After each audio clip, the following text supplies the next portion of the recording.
మొక్కు తెచ్చుకున్నాను అంతే. ఎవరో ఫోన్ చేస్తారనో, ఎవరో అభినందిస్తారనో జనం కోసం నేను చేయాలి. కాంగ్రెస్కి వీరభక్తుడి కదా ఒకప్పుడు, ఇప్పుడు కూడానా? ఈ రోజు కూడా నేను కాంగ్రెస్ పార్టీ సభ్యుడిని. ఈ రోజు కూడా నేను కాదు అంటే నేను హిందువుని సార్. నేను తిరుపతి వెళ్తా హిందువుని కదా కాదు.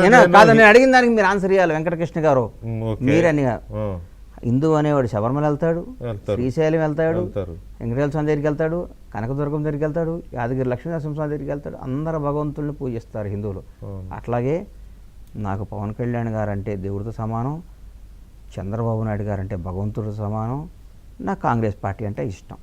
కాంగ్రెస్ పార్టీ రేవంత్ రెడ్డి ముఖ్యమంత్రి కావాలని బలంగా నీ స్టూడియోలోనే మీ ముందే ఎట్టి పిస్తల వాళ్ళని మీ డిబేట్లో నేను కోరుకున్నాను.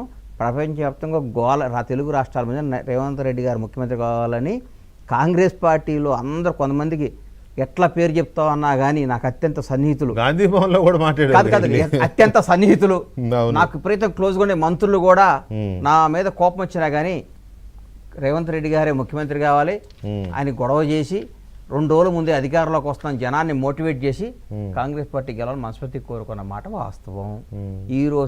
ఈ రోజుకి రేపు నాకు తెలియదు, ఈ రోజు కూడా నేను కాంగ్రెస్ సభ్యుడిని, రేపు ఏమైనా కావచ్చు.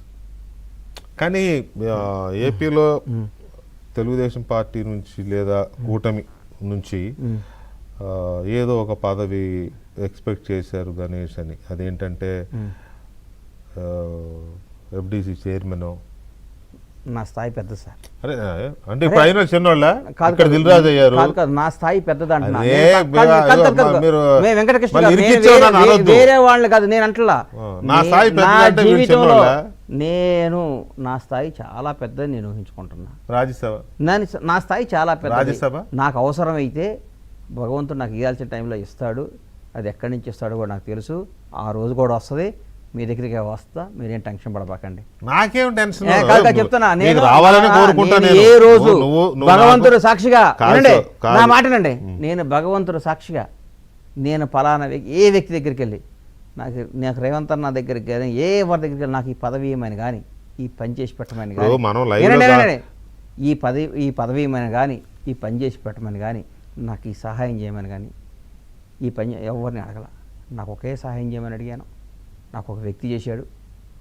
ఆయన నా జీవితాంతం నాకు గుండెల్లో భద్రంగా ఉంటాడు అంతే.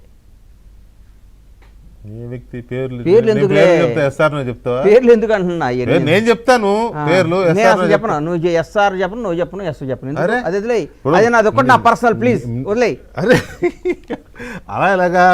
మీకు చాలా క్లోజ్ గా ఉండే పెద్దవాళ్ళు నాకు కూడా తెలిసిన వాళ్ళు, ఇద్దరికి క్లోజ్ గా ఉండేవాళ్ళు కాదు. నాకు వదిలే, అదొక్క విషయం వదిలే. నేను ఈ రోజు వరకు కూడా పోయి సీఎం గారి దగ్గర పోయి అన్న నాకు ఈ పని చేసి పెట్టి అడగను కూడా. ఎవరైనా నేను ఏ పార్టీలో ఉన్నాను, ఏ పార్టీలో నేను కూడా అడగలేదు. రేవంత్ రెడ్డి గారి పార్టీలో లేకపోయినా మిత్రుడైనా నేనాడు పోయాడు. అది మన వ్యక్తిత్వం, అది గొప్పగా చెప్పుకోవాలి అంతే. మన ఎందుకు. సో పాయింట్ ఏంటంటే ఓకే రాజకీయంగా